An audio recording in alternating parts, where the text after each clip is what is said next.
Aidan O'Brien comes into the Breeders' Cup this weekend at Del Mar off a remarkable record season, 26 top-level wins. He has a chance to add to that tally. He has 13 runners over the weekend in 8 Grade 1 events led by Churchill and Wardacrete in the Classic. Aidan, thank you for joining us today. Pleasure, Claire. Thanks. Well, now we have Churchill and Wardacrete giving you a chance at the Classic. You have 11 Breeders' Cup wins, but not a Classic yet. Tell me a little bit about the characteristics of these horses that would set them up for success in this race. Yeah, obviously it's a tough race. Wardacrete, we liked him in the spring, and we switched him up to 1.25 miles in the French Derby. Ran a very nice race. Came back and gave him a break.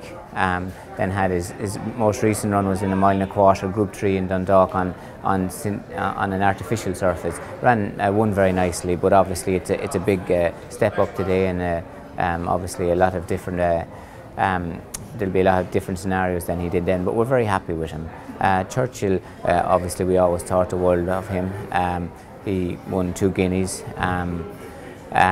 Went a little bit, we were going to Goodwood in the middle of the summer, and the ground came up very heavy and we didn't run him.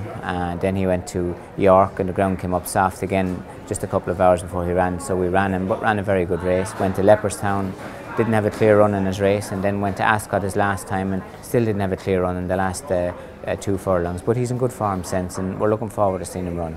Now Churchill is by Galileo, Wardacrete by Warfront, 2 stallions who have played a big part not only in your success this year but overall in your career. What type of traits do those stallions pass on to their runners? I suppose Galileos are very genuine. They stay very well usually, but really genuine, real strong minds. Warfronts, I suppose, are speed horses, 5-6 furlong horses, fast ground. I suppose they're more.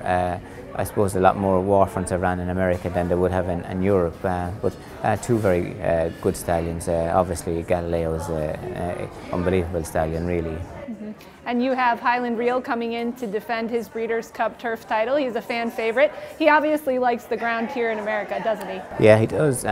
He's a very professional horse. He's raced a lot of different countries all over the world. 1.5 miles, very comfortable with it. Fast ground, he's very comfortable with it. And I had a nice run last time in Ascot. Over 1.25 miles, even though his ground was soft, he ran very well. But we're very happy with him.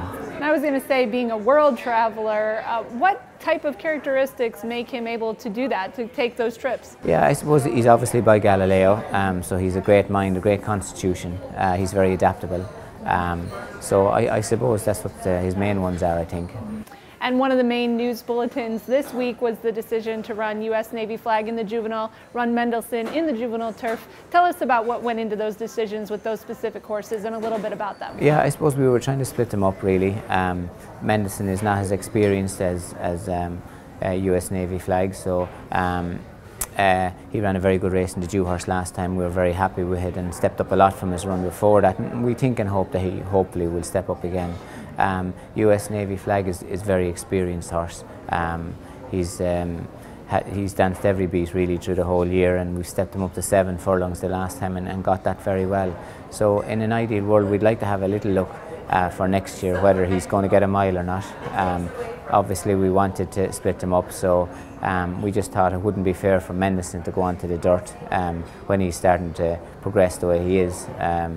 Where US Navy flag is very seasoned horse at the moment, so hopefully. Racing is very much a family affair for the O'Briens, and you have Joseph, who actually has a contender in the juvenile fillies turf, which you also have 2 horses happily in September. How does it feel for you to compete in the Breeders' Cup, compete against him, and are you proud of his career at this point? Oh yeah, no, absolutely delighted, obviously, and like obviously we would be really rooting for Joseph all the time, obviously even probably before ourselves, like any parent would. But listen, we're delighted everything's going very well with him, and I think he's very happy with his filly. So hopefully she'll run a big race for him. And you've accomplished so much in your career. If you could give advice to a young person looking to start out as a trainer, accomplish what you have, what would some of your tips be? Sure, listen, it's the same as everything really. I suppose you have to work hard and you have to be committed and dedicated, and I suppose they're all the main things really. But listen, it's like it's no difference, I think, than any career, whatever career you take. I think it's all the same. Be straight and genuine, work hard and do your best. That's all you can do really. All right, well, racing action kicks off for the O'Brien family at 2:25 today in the Juvenile Fillies turf. Go to bloodhorse.com and follow our social media as the results develop. Aidan, thank you so much for your time and good luck. Pleasure, Claire. Thank you very much.